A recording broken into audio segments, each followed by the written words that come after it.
The stars were quiet that day. The deep space vessel USS Liberty floated in the dark like a small light in a big black room. It was not a warship or a colony ship. It was a science and diplomacy mission sent by Earth's United Nations Space Command. Its job was to make peace, not war. Captain Daniel Harper stood on the bridge, looking out the main view window. He was a tall man with short hair and tired eyes. He had been in space for almost 6 months now. His crew was small, about 20 people, but they were smart, brave, and loyal. "Any new readings?" he asked without turning around. "No, sir," said Lieutenant Grace Morgan from her station. "Still nothing but stars." Daniel nodded. He liked silence, but lately it felt wrong, like something was watching them. They were far from Earth, past Mars, near Jupiter's orbit. Their mission was simple: follow a strange signal that came from deep space. It was not human. That much was clear. But what it meant, no one knew. Then the alert sounded. Beep. Beep. Grace looked at her screen, eyes wide. "Captain, we have company." Everyone turned to her. "What kind of company?" Daniel asked, slowly. "A fleet," she said. "A big one." The lights dimmed slightly as the ship systems focused on the incoming data. On the main display, dozens of ships appeared, then hundreds, then thousands. They moved fast and in perfect order. Each one was long and sharp like a blade, glowing with soft blue light. No human had ever seen anything like them. "Visuals," Daniel ordered. The screen changed. Now they could see the ships clearly. They were huge. Some were longer than cities. Others were smaller, like fighter jets, flying in tight formation. "Where did they come from?" someone whispered. Nobody answered. "They must have been hiding behind the asteroid belt," Grace said. "Or maybe they just jumped here from another place." "Jumped?" Daniel frowned. She nodded. "Like faster than light travel. We thought it wasn't possible. But they're doing it." Daniel stared at the screen. His heart beat a little faster. This was it. First contact, not with robots or signals, with real aliens. He cleared his throat. "Open a channel. Let's say hello." "Sir?" Grace asked. "You heard me. Let's not wait for them to attack us." Grace typed quickly. A moment. Later, a message was sent across all known frequencies. "This is Captain Daniel Harper of the Earth vessel USS Liberty. We come in peace. We mean no harm. Please respond." Silence followed. Then, after a few long minutes, the screen blinked. Voice came through the speakers. It was deep and cold. Not quite human. Not quite machine. "We are the Virexian Ascendancy. You are in our space." Daniel raised an eyebrow. "We are not in your space. We are in neutral space." There was a pause. Then the same voice spoke, again. "All space belongs to the Virexians. All life will be assessed. Resistance is useless." Daniel exchanged looks with his crew. Some were pale, some were frozen. He took a breath. "We are explorers, not fighters. We only want to talk." Another pause. Then on the screen a figure appeared. It was tall, taller than any human. Its skin was gray and smooth. Its eyes were large and black. It wore armor that looked like metal and crystal mixed together. Behind it, other figures stood, still like statues. "You speak with courage," said the alien. "But courage means nothing to the Ascendancy. We have seen species rise and fall like fireflies. We are eternal." Daniel swallowed hard. "Who are you?" he asked. "I am High Executor Zeltor. I lead the Virexian Armada. We have come to assess your kind." "Assess? For what?" "For inclusion, or removal." Daniel felt a chill go down his spine. "Removal?" he repeated. "Yes, if your species poses a threat, you will be erased." A heavy silence filled the bridge. Then a soft laugh broke the tension. Everyone turned. It was Lena Briggs, the junior linguist.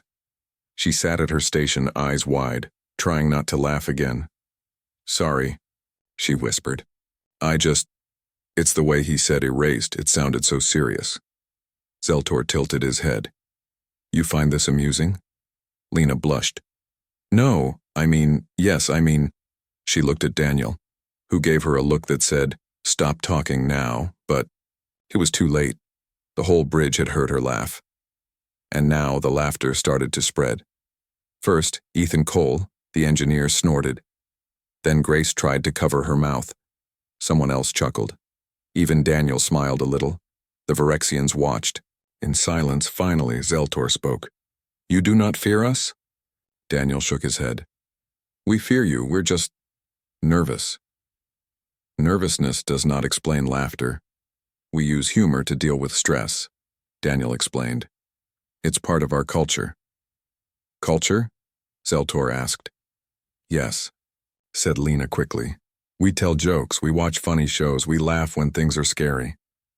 Why? To feel better, she said. The alien stared at them for a long time, then he said, explain the joke you found funny. Everyone froze. Lena opened her mouth. Nothing came out. Well, you said we erase threats. And it reminded me of, go on, Daniel said gently. It reminded me of a meme back home, she said, about how my mom says she'll erase me if I don't clean my room. More laughter. This time it was louder. Even Ethan joined in. The Virexians watched unblinking. Then Zeltor turned to his officers. This species laughs when threatened. One of them replied in their own language, then back to English. They may be insane. Daniel raised his hands. Please let us explain. He turned to Lena. Can you show them something funny? She blinked. Like what? Anything. She hesitated, then pulled up a file from the ship's database. It was an old comedy sketch from Earth. A man dressed like a chicken arguing with a robot about the meaning of life. She played it on the screen. The Virexians watched. No one laughed. When it ended, Zeltor spoke again. This is nonsense. It's supposed to be, Ethan said. That's the point. Point? To make people laugh. The alien looked confused. Why would anyone make nonsense for the purpose of sound? Ethan shrugged. Because it helps us feel good. Silence again. Then Zeltor said, we will study this behavior. And just like that, the screen went blank. The bridge was quiet. Well, Ethan said, that could have gone worse. Daniel rubbed his face. Or way worse. Grace looked at her screen. They're still out there. Of course they are, Daniel muttered. He looked at Lena. Next time, maybe don't laugh during first contact. She gave a weak smile. I'll try. Outside the ship, the massive Virexian fleet hovered silently in the dark. Inside, the humans waited.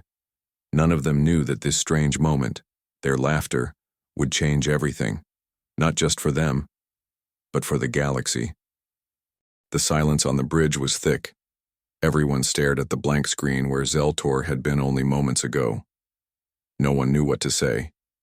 Then Ethan Cole broke it with a nervous laugh. Well, he said, I think we just made friends. Captain, Daniel Harper gave him a look. You think? Ethan shrugged. They didn't shoot us. Grace Morgan sat at her station, eyes still wide. That doesn't mean they're not going to.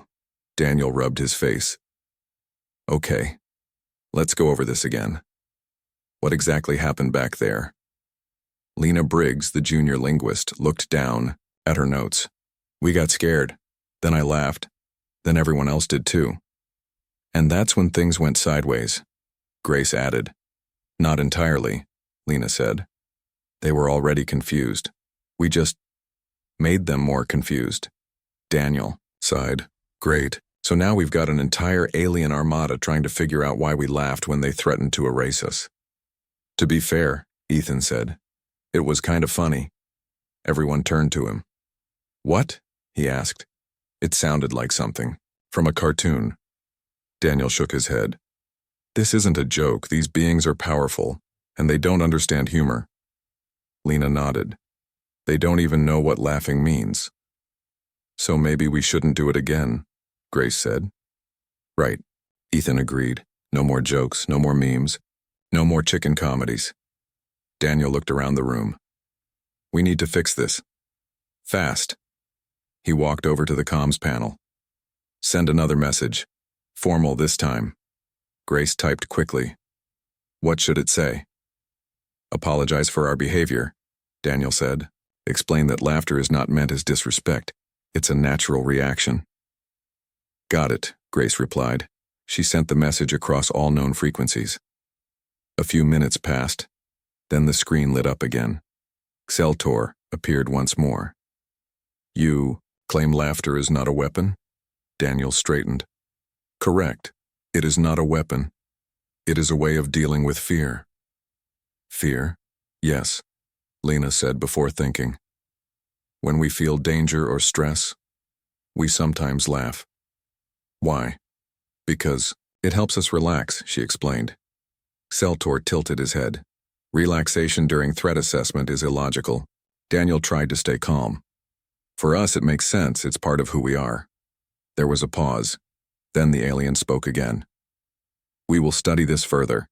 And again, the screen went dark. Study it further? Ethan asked. What does that mean? Means we're not dead yet, Grace said. Daniel sat down. But we might not be safe either. Back on Earth, the situation was getting wild. News of the encounter had spread fast. Every channel was talking about it. Memes filled the internet. Some showed the Virexian ships with captions like, "Do you come in peace, or do you come in pieces?" Others showed cartoons of aliens asking, "Why did the human laugh?" Because it was a bad joke. On social media, people were making videos. One man dressed up as Xeltor and tried to tell a joke. He failed, but it was funny anyway. At the United Nations Space Command headquarters, officials were not amused. This isn't a game, said Director Linda Cruz. She stood in a large meeting room filled with generals, scientists, and diplomats. Those aliens could destroy us. Another official, Dr. Alan Brooks, shook his head. They haven't. They're curious. Curious? Cruz asked. About laughter? Yes, Brooks said. We may have stumbled into something bigger than we thought. Meanwhile, on board the USS Liberty, the crew waited. Then, suddenly, the comm system beeped. Incoming message. This time, it wasn't. Xeltor died. It was a new voice, female, calm, measured. This is Analyst Yenva of the Virexian Ascendancy. We request further communication. Daniel looked at Grace. Put them through. The screen changed. A new alien appeared. She was shorter than Xeltor, with smoother skin and softer eyes. Her armor was lighter, more like a robe than a war suit. Greetings, she said. We are studying your species' behavior. You mean our laughing? Lena asked. Yenva nodded. Yes. It is unlike anything we have encountered. Daniel leaned forward. What do you want to know? Everything. So, they told her. They explained how humans use humor to cope, how jokes help people feel better, how comedy shows can make people forget their problems. Yenva listened carefully. Then she asked, Can you show us more examples? Lena blinked. Really? Yes, Yenva said. We wish to learn. Lena pulled up more clips from the ship's database. Old sitcoms, stand-up routines, funny animal videos. One clip showed a man slipping on a banana peel. Yenva watched it twice. Then she said, This is strange. That's the point, Ethan said. The act of falling causes joy, she asked. Sometimes, Lena said, especially if it's fake. Yenva tilted her head. Illogical. But fun, Ethan added. She paused, then said, We will analyze these recordings. And the screen went dark again. Well, Ethan said, that was weird. They're trying to understand us, Lena said. And failing, Grace added. Daniel stood up. Maybe, but at least they're not shooting. Yet, Grace muttered. Hours passed. Then finally a new message came in, not from Yenva, from Xeltor himself. You will prepare for a visit. Daniel's stomach dropped. A visit? Grace whispered. From whom? Daniel asked. Hi. Executor Zeltor will arrive aboard your vessel in 1 hour. Silence fell over the bridge. Then Ethan said, Uh-oh. Daniel took a deep breath. Get ready. Clean everything. Make sure we look professional. Professional? Lena asked. How do you look professional when you just made aliens question reality? Just try, Daniel said. As the hour passed, the crew scrambled. They cleaned every corner of the ship. They checked systems. They practiced what to say. When the time came, the docking bay lights flashed. A shuttle landed softly. The door opened. Zeltor stepped inside. Behind him, 2 guards followed. He looked around slowly. Then he said, Where is the humor? Daniel blinked. Excuse me? You speak of laughter. You show us strange images, but we do not feel it. Daniel understood. You want to feel it? Zeltor nodded. Yes. Daniel looked at his crew. Lena stepped forward. Maybe. You need to hear a joke. Zeltor turned to her. A joke. Yes, she said. Something funny. Then speak it. Lena swallowed hard. She thought for a moment, then she said, Why did the robot eat homework? Zeltor stared. Because it wanted data. No. Reaction. Get it? She asked. Data? Like eating data? Still nothing. Daniel tried. Okay, here's one.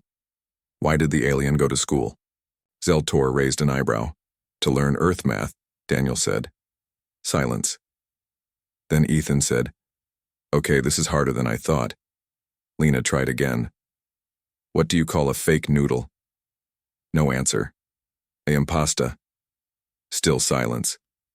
Finally, Zeltor said, We do not understand. Daniel sighed. Humor takes time. Then teach us, Zeltor said. Teach you? Grace asked. Yes. If this trait is unique, we must learn it. Daniel looked at his crew. They were in uncharted territory, aliens asking to learn how to laugh.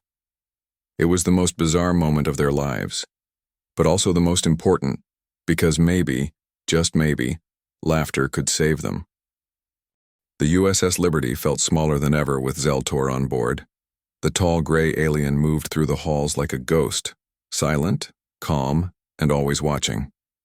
He had asked to learn about human laughter. Now he was getting a crash course. Captain.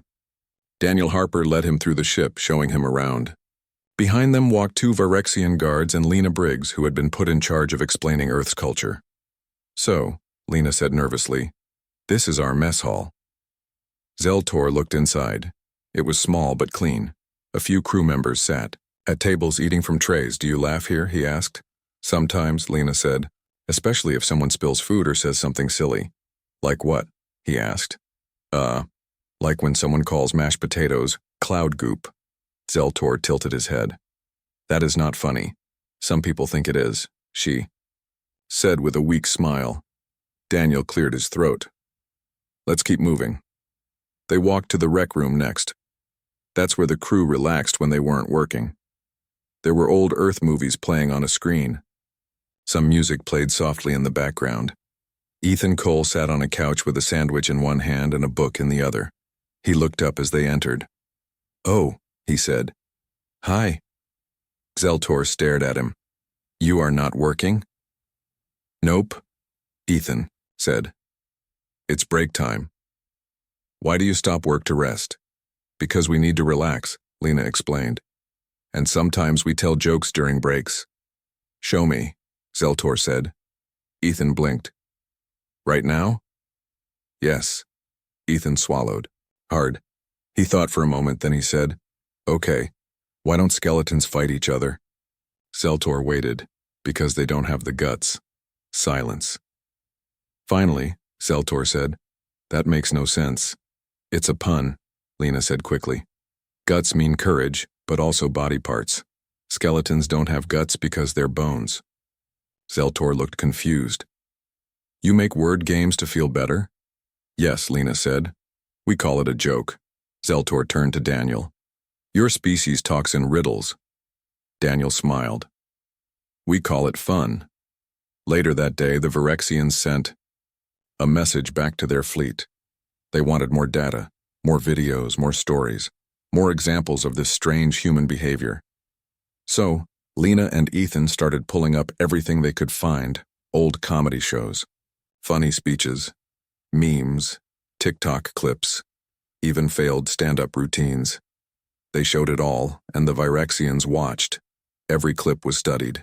Every punchline was broken down. Back on Earth, things were getting wild again. People had found out that the aliens were trying to understand human humor. Soon, the internet exploded. Everyone wanted to help. Comedy clubs held live streams just for the Virexians. Animators made short cartoons explaining jokes. Some schools even taught lessons on why humans laugh. On the Liberty, the crew got messages from Earth every hour. One read, "Tell them knock-knock jokes, they're easy." Another said, "Try telling them a joke with animals. We've heard aliens like animals." Daniel read them all. Then he looked at Lena. They really want us to teach aliens how to laugh. I know, she said. It's kind of amazing. Or terrifying, Grace Morgan added. Meanwhile, on board a Virexian command ship, analyst Yenva stood before a large group of officers. She played a video. It was a man dressed in a chicken suit arguing with a robot. The room was silent. When it ended, one officer asked, "What was the point?" Yenva paused, then said, "To make people feel good." "How?" "By making them laugh." "But it was nonsense." "Yes," she said, "but nonsense can be funny." A long silence followed. Then another officer spoke. "If this is true, then humor is a form of power." Yenva nodded slowly. "Perhaps. Then we must understand it." Back on the Liberty, Daniel called a meeting. All senior crew members attended. "We need a plan," he said. "The Virexians are serious about learning how to laugh." Grace frowned. "Should we be worried?" "Maybe," Daniel admitted. "But maybe not. If they're studying us, they're not attacking us." Lena raised her hand. "I think we should teach them step by step." "Like what?" Ethan asked. "Start simple," she said. "Short jokes, visual humor, maybe even slapstick." "Slapstick?" Grace asked. "Like falling down," Lena said. "People laugh when someone slips or gets hit with a pie." Ethan grinned. "Now that I can do." Daniel gave him a look. "Don't volunteer." But the next day, Ethan did exactly that. In front of Zeltor, he pretended to trip over nothing. He fell dramatically to the floor. Then he groaned and said, "Ow." For a second, there was silence. Then Lena clapped. "Good job," she said. Zeltor stared at Ethan. "Was that real pain?" "Nope," Ethan said, standing up. "All fake. Why would you pretend to be hurt?" "For laughs," Ethan said. Zeltor looked at Lena. "Is this common?" "Very," she said. "Kids do it, all the time." Zeltor thought for a moment. Then he said, "We will record this act." Lena blinked. "Really?" "Yes," Zeltor said. "We will show it to others." Later that night, Lena told Daniel what happened. "They're recording Ethan's fake fall," she said. "They're going to show it to their whole fleet." Daniel rubbed his face. "So now the galaxy's most powerful army is watching a man pretend to slip." "Yep," Lena said. "Welcome to First Contact." The next morning, the Virexians sent a new message. "We have shown your humor to others." Their response was mixed. Daniel looked at Lena. "Mixed?" Some laughed, she whispered. Others were confused. "Or angry," Grace added. "Well," Daniel said, "at least someone got it." Then came the biggest surprise yet. A request from the Virexian High Council.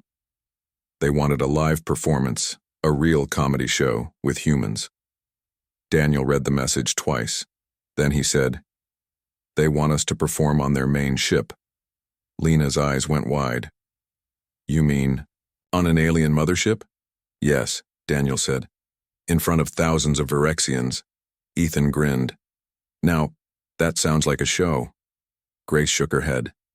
This is insane. Maybe, Daniel said. But if we say yes, we might change everything. He looked at his crew. Then he said, we accept. And so the preparations began. They picked a team. Lena would translate. Ethan would do physical comedy. Daniel agreed to tell a few jokes. Even Grace joined in, reluctantly. They practiced for hours. They wrote short skits. They tested jokes. They hoped something would land. Then the big day came. They boarded a Virexian shuttle. As it lifted off, Lena looked out the window. The massive armada floated in space. Billions of eyes watching, waiting to see if humans could make them laugh. The shuttle landed with a soft thunk. The inside lights blinked once, then twice. Then the door opened. Outside, everything was different. The Virexian flagship was massive, bigger than any human ship. The walls were smooth metal, glowing, faintly blue. The air smelled cold and clean. Tall aliens walked silently through the halls, their eyes watching the small group of humans who had come to make them laugh. Captain Daniel Harper stepped out first. He looked around slowly. Behind him came Lena Briggs, Ethan Cole, Grace Morgan, and two others from the USS Liberty crew. They all wore simple uniforms, no weapons. Just microphones, notes, and hope. A Virexian officer greeted them. You are ready? Daniel nodded. We're ready. They were led through long corridors until they reached a huge room. It was round like a dome. In the center was a stage. Around it, rows and rows of seats stretched up into the dark, and every seat was filled. Thousands of Virexians sat in silence, waiting. No one spoke. No one moved. Just watching. Daniel swallowed hard. He turned to his team. This is it, he said quietly. We either make history, or we make fools of ourselves. Ethan grinned. I vote for both. Lena gave him a nervous look. Please, don't fall too hard this time. No promises, he said. They walked onto the stage. Lights turned on. The crowd didn't react. Then Daniel stepped up to the mic. He cleared his throat. Hello? He said. His voice echoed. Still no sound from the audience. He tried again. We're here today because, well, you asked us to come. Silence. He looked at Lena. She whispered. They're listening, just not reacting. Daniel took a deep breath. Okay, he said. So, why did the robot eat homework? He waited. Then he answered, because it wanted data. Still nothing, not even a blink. Grace leaned over. That one was rough, Daniel nodded. Yeah, maybe try something visual. He stepped back. Ethan stepped forward. He looked around. Then he pretended to trip. He fell flat on the floor. There was a pause. Then someone in the front row made a strange noise. It sounded like a mix between a hum and a buzz. But it was unmistakable. Someone laughed. It was quiet, but real. Ethan got up fast. He pointed at the laughing alien. See? That one got it. More silence followed. But now, there was movement. Some heads tilted. Others leaned forward. They were paying attention. Lena stepped up next. She held a small screen in her hand.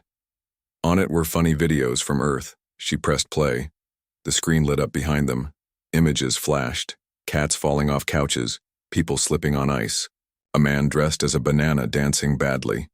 The Virexians watched. Some tilted their heads again. One let out another mechanical-sounding laugh. Then another. Soon, soft sounds filled the room. It wasn't loud, but it was there. Laughter. Real laughter. Daniel smiled. It was working. After the videos, Ethan did more physical comedy. He pretended to fight an invisible enemy. He jumped, he dodged, he tripped again, on purpose. More laughter. Then Lena told a few short jokes. Simple ones. Knock-knock jokes. Animal puns. Some landed, some didn't. But the crowd stayed. They watched. They listened. And slowly, they began to understand. At the end of the show, Daniel stepped back to the mic. "Thank you," he said. Silence. Then, slowly, the Virexians stood. They clapped, but not with hands. They made a clicking sound with their armor instead. It was their way of showing respect. Daniel looked at his crew. They had done it. They had made aliens laugh. Back on the Liberty, the message came in from Zeltor himself. The performance was enlightening. Daniel read it twice. Then he smiled. Lena looked over his shoulder. "What does that mean?" "Means we didn't fail," he said. Grace walked in. "Did they like it?" "Some of them did," Daniel said. "Others are still confused." "Well," she said, "at least they didn't shoot us." That night the crew celebrated. They ate together, laughed, watched clips of the show. Even Ethan agreed he looked silly when he fell. But everyone was happy because they had taken a big risk, and it paid off. On the Virexian flagship, Yenva met with other officers. "What do you think?" she asked. One officer spoke. "They are strange, but not dangerous." Another added, "Their humor is illogical. Yet, it brings joy." Yenva nodded. "Perhaps joy is more powerful than we thought." "Then we must learn more," said a third officer. "Yes," Yenva agreed. "We must keep studying them." Back on Earth, the news spread fast. The humans had performed for the Virexians, and some of them had laughed. People went wild. Comedy clubs started holding Virexian nights. Kids made posters saying, "Teach aliens to laugh." Scientists wrote papers about humor as a diplomatic tool. Even the United Nations Space Command called for a new mission. Not military, not scientific, cultural. They wanted comedians, artists, and storytellers to join the next trip. Daniel and his crew were invited to speak. They told their story. They showed clips. They explained what happened. And every time they mentioned the Virexians laughing, people cheered. It was a moment no one expected. Aliens asking for peace through laughter. Days later, a new message came in from the Virexians. This time, it was not just a study request. It was an invitation. "We invite Earth to join the Galactic Cultural Exchange." Daniel read it aloud. He looked at Lena. "Is this real?" She smiled. "Yes, we're in." Grace raised an eyebrow. "Just like that?" "Just like that," Daniel said. He turned to the comms panel. He typed a reply. "Yes," he wrote. "We accept." And with that, the first cultural alliance between Earth and an alien race was born. Not through war, not through trade, but through laughter. The stars were still, but the galaxy was not. Since the first laugh from a Virexian, everything had changed. What started as a misunderstanding had turned into something bigger than anyone could have imagined. Earth was no longer just another planet, on the edge of known space. It was now a cultural partner to one of the most powerful fleets in the galaxy. And it wasn't because of weapons or science. It was because of laughter. Back on Earth, people celebrated. Cities held parades, schools taught lessons about how jokes helped make peace. Even comedians became heroes. They were called galactic jesters. One young comedian named Tina Lopez Mgu became famous overnight. She was the first human invited to perform live on a Virexian ship. Her show was broadcast across the entire fleet. Thousands of aliens watched. Some laughed, some tilted their heads, but everyone listened. After the show, Zeltor himself sent her a message. "You made us feel something new." Tina read it out loud to her friends. Then she smiled. "I think that means I did good." On board the USS Liberty, Captain Daniel Harper stood on the bridge once again. He looked out the main window. The Virexian armada was still there, but now it didn't feel like a threat. It felt like a neighbor. Lena Briggs walked up beside him. "You ever think we'd be here?" she asked. "No," he said honestly. "Not even close." She smiled. "We went from being almost erased to teaching aliens how to laugh." Daniel shook his head. "Still sounds crazy." But true, Lena said. Grace Morgan joined them. Message from Earth, she said. Daniel turned. What does it say? They want to start a new program, Grace read. A cultural exchange program. With the Virexians? Lena asked. Yes, Grace said. Comedians, musicians, storytellers, they all get to go. Daniel raised an eyebrow. So now we're sending stand-up comics into deep space? Looks like it, Grace said. Ethan Cole walked in behind them. About time, he said. I've got some new material. Everyone groaned. You already told that one about the chicken and the robot, Lena said. And it killed, Ethan said proudly. Daniel laughed. Then he stopped. He looked around. He realized something.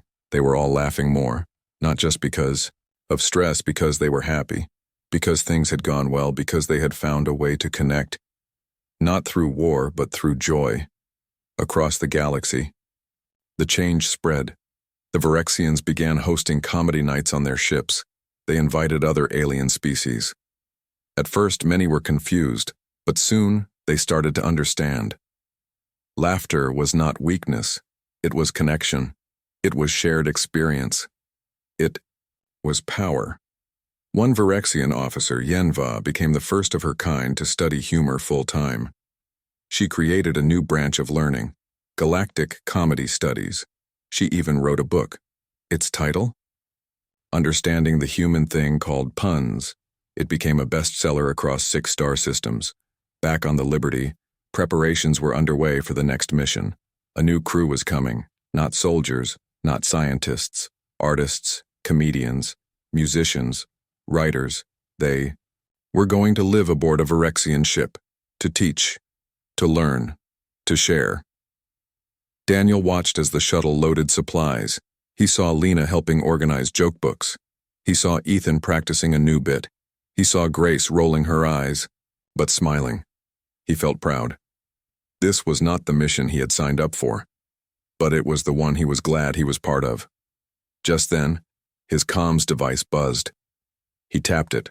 A voice came through. Captain Harper, this is High Executor Zeltor.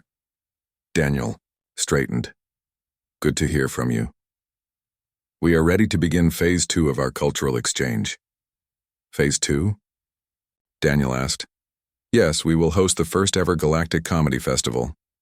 Daniel blinked. Really? Yes, you and your team will perform. Daniel looked at his crew. They stared back. Then Ethan grinned. Well, he said, guess we better write some new jokes. The festival took place on a neutral moon. It was peaceful, quiet, until the music started. Aliens from all over the galaxy arrived. Some were tall, some were short, some had 4 arms, others had none. But they all came for one reason: to laugh. The festival lasted 5 days. Each day brought something new. Human comedians performed. Alien comedians tried. Some failed, some succeeded, but everyone tried. Tina Lopez opened the event. Her set was a mix of stories, jokes, and funny voices. The crowd loved it. Even the Virexians clapped with their armor clicks. Later, Ethan performed. He fell down on purpose, again and again. The audience roared. Lena gave a speech about how humor can help people survive hard times. Many aliens nodded, some even recorded it. Daniel closed the festival. He stepped onto the stage. He looked out at the crowd, thousands of beings from dozens of worlds, all watching him. He cleared his throat. Then he said, "We came here thinking we were small, that we were weak, that we had nothing to offer. But we learned something. We learned that laughter is stronger than fear, that joy can break walls, that even the mightiest fleet in the galaxy can be moved by a punchline. So thank you. Thank you for letting us share our world, our stories, our jokes, and thank you for listening, for trying to understand, because maybe that's what peace really looks like." There was silence. Then slowly, the crowd stood, clapping, clicking, hooting, growling, singing. Every sound filled the air. Joy, connection, hope, and somewhere in the sky above, a small ship floated quietly, watching, listening, smiling, if it could, because the galaxy had changed, not with weapons, not with war, but with laughter. And it all started with one nervous chuckle from one junior linguist who couldn't stop laughing when she should have been scared.